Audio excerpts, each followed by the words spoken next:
would agree or disagree. Okay.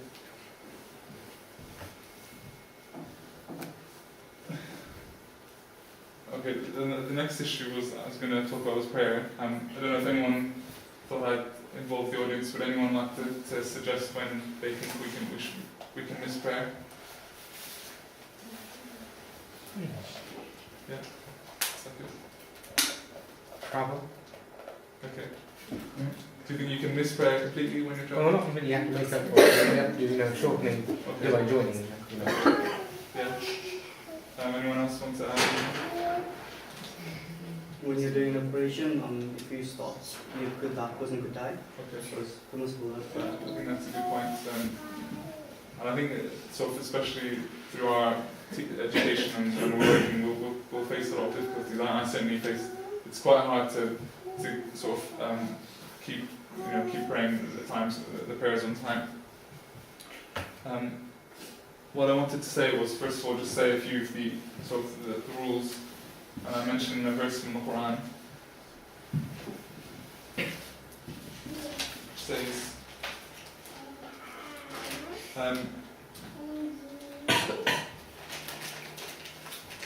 basically the part of the verse says, set up regular prayers, for such prayers are enjoined on believers at stated times. Basically saying that prayer is compulsory at particular times. So in general, we have to pray our prayers on time, as early as possible. So it's recommended to pray in congregation when possible, in a mosque when possible. And like the brother mentioned, in medicine we may face some difficulties if you're on clinical attachments, or say if you sometimes, especially in the winter, you have lectures that overrun sort of 2 prayers, and it's difficult to find time to pray. In terms of the solution, just one more thing about prayer, but actually in fact you'll find that in almost all hospitals you'll actually find a place, either a prayer room or a chapel or some kind of quiet room or room for reflection where you can actually pray. And I think, to my knowledge, I didn't actually come across a single hospital that didn't have a chapel or a room that you can pray in. So I think if you're having any difficulties, ask any of the brothers who have been to these places, and inshallah they can direct you to some of the places you can pray. In terms of the solution to some of the problems you may face, there was a hadith narrated, or the Prophet ﷺ said that I've been given, the hadith says that he's been given 5 things that no other Prophet has been given, and one of them was that the whole of the earth was made a masjid for the Prophet, i.e. that, and he said that if the time for prayer comes, you should pray wherever you are, so that basically you can pray anywhere. There isn't a set place. You don't have to pray in the mosque. You can pray anywhere. So in terms of, it's very rare where you come across sort of a problem and you think to yourself that I can't actually find a place to pray, because you can literally pray anywhere. You can pray outside on the grass. You can pray anywhere. Just in terms of when can you pray, taking into some of the points that the brothers mentioned. I did do some reading, and there's a fatwa that was issued. A fatwa is an Islamic ruling that's issued by a scholar. This is the European Council for Fatwa and Research, headed by scholar Yusuf al-Qaradawi. He said that there is a hadith where the Prophet ﷺ joined the Dhuhr and Asr and Maghrib and Asha prayer together. When he wasn't traveling, and when he wasn't sort of at war, and when it wasn't raining or any other issue. And they came to the conclusion that in certain circumstances where it's not possible for you to pray Dhuhr and Asr separately or in their specific times, it is permissible for you to join Dhuhr and Asr. So, this is sort of what I understood from what they said. This is not what I said. That if you're, say for example, in the middle of an operation and you can't get out to pray your Dhuhr, you can join the Dhuhr and Asr together. But they did emphasize the point that you shouldn't make this your norm. You shouldn't make this a habit that you're always going to pray together.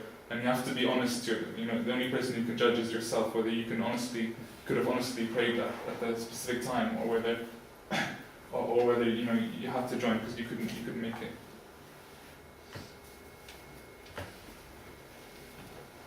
Friday prayer also, the verse about Friday prayer, which states that basically, O you who believe, when the call is proclaimed for Friday prayer, then hasten to the remembrance of Allah and leave off business that is best for you if you knew. This verse is basically saying that it's compulsory on every male to go to Friday prayer, so we shouldn't be missing the Friday prayers.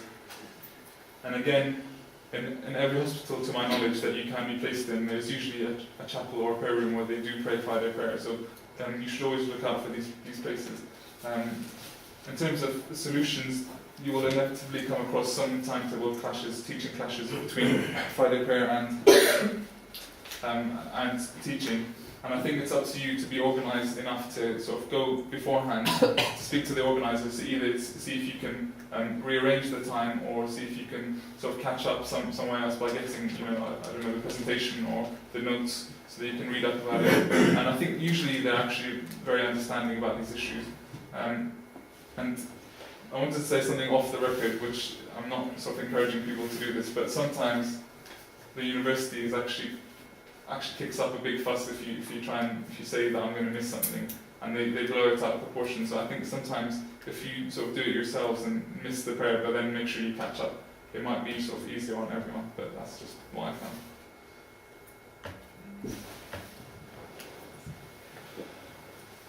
Another issue I wanted to mention was, let me just start with the second point, which is excellence and perfection of your actions. There's another narration by the Prophet which said that Allah loves that if you, or God loves that if you're going to do an action that you perfect it or do it to the best of your abilities. So we should always be striving to do things to the best of our abilities. And I wanted to mention something about time, which is that a lot of the time you hear people saying that they have a lack of time, and sometimes people, very studious people would say that I can't do anything else when you ask them to do something because I'm studying and I don't have enough time. And just to mention my experience, and that's that I think sort of taking this hadith into perspective and thinking that yes, we should sort of study to the best of our abilities so we achieve as much as we can academically, but also we should not forget about our religion, which is also sort of part of this hadith, that we should practice our religion to the best of our abilities and dedicate time to our religion. And from my experience, I found that if you try and organise your time and sort of streamline your days, that you set aside a dedicated amount of time for studying each day. I mean, I had difficulty in my first years because I didn't really study at all until the exams. So that basically I found that as I went along, that if I set a time, even if I had a 9 to 5 day, or I had a full clinical day, if I set, say, an hour after lectures where I go to the library and study for an hour, and then I'd have the rest of the time off. So if you organise your time that way, you can sort of get your studying in, and then you still have enough time to do your sports or do your other activities like Islamic society. So all it takes is you don't actually have to sacrifice anything if you manage to organise your time.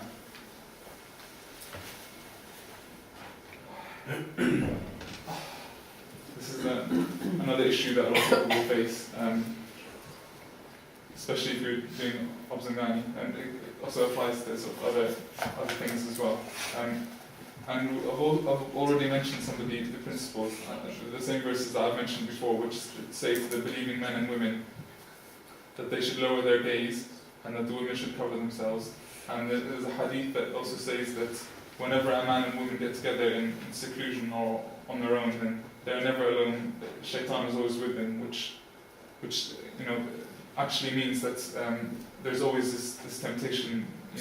Satan is always tempting you if you're on your own with a male and woman, and this should be avoided.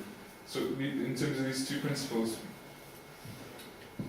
we can sort of, if we're applying this to medicine, we should. No one, not even male with another male or male with female, should be looking, as a general principle, we shouldn't be looking at each other's private parts, because we're told to lower our gazes, and we shouldn't be in seclusion sort of with the opposite gender. And in terms of necessity, I did do a bit of reading about this, and some of the scholars have said that when there's an actual necessity, in the interest of preventing the greatest harm. Say if someone comes in and they need medical treatment urgently because they may die, then as a doctor you may perform an intimate examination if necessary, because you're trying to prevent the greater harm of that person getting ill or that person dying. So that's in terms of being able to look at sort of other people's private parts. Whereas the other thing in terms of seclusion, you should try to avoid this, and this is also sort of part of the ethics of Western medicine as well, where you should try to get a chaperone if you're doing a sort of an intimate examination on someone. And a male and a female should only be left alone if it's necessary, say it's an emergency or they need to do something. So if you need to do it quickly and you don't have time to find someone else. So those were the general principles, and they can only be sort of, you can only go against them if there's a necessity. And people have said also that you should do sort of look and touch as little as possible, but you know, sort of ensuring that the patient's safety, or that ensuring that sort of you prevent the greater harm. And in terms of teaching, I mean, I didn't find any direct references, but I understood from the text that to be able to treat someone, you have to actually learn how to do it, and the only way to learn how to do it is to actually do it. So tying in with the necessity idea that you have to perform these examinations as students, so you learn how to treat people, so that when the necessity arises, you can actually treat people. And just the final slide.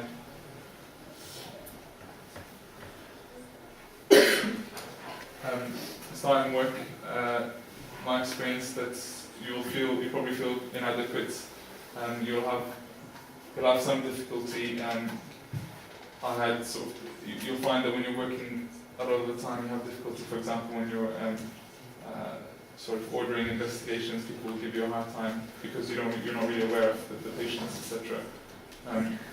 The constant thing that I found, I mean, obviously it depends where you start and which specialty. Some specialties are harder than others, but are more harsh. But in general, people say that you feel like you don't know much when you start work. But I think this applies to any new job that you have, not necessarily medicine.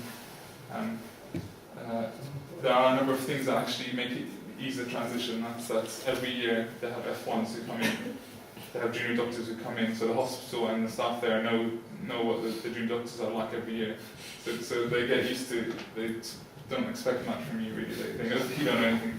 The second thing is usually you have quite a lot of support, so you have sort of your seniors and your SHOs and registrars, they do support you quite a lot. So I haven't done surgery yet, and I've heard surgery is a lot worse, but medicine, in general terms, you're not left alone, you don't make any of the major decisions alone. And thirdly, you do learn most things quite quickly. It takes probably, 4 or 5 weeks for you to learn nearly everything you need to know for a specific job. And then things start to calm down a bit and you start to settle. You realise that, contrary to what medical school teaches you, that you don't actually make any of the big decisions. You're pretty much just sort of a glorified donkey who goes around doing all the legwork. That's all you do really as a junior doctor. And any of the big major decisions are made by the people above you. So that was sort of, the medical school teaches you, you're going to be treating these big diseases, you're going to be making a big difference. You obviously make a difference, but you don't make any of the big decisions. And I think if you go to an unfamiliar place, it can feel a bit like Freshers' Week again, because you can be put sort of in hospital accommodation with people you don't know, and don't think that doctors are any more sensible or mature than students. They still go out sort of on the weekends and get drunk, and they still talk about it and think it's very funny. So it may feel a bit like that again. But so I think if you go to sort of a familiar place, you may be safe from that. So that's it.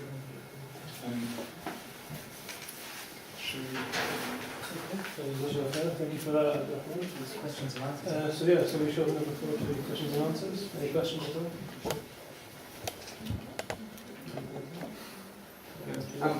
Well, going back to what you were saying about intimate examinations and things, do you then think that a Muslim man can specialise in something like Hobbs and Gynae?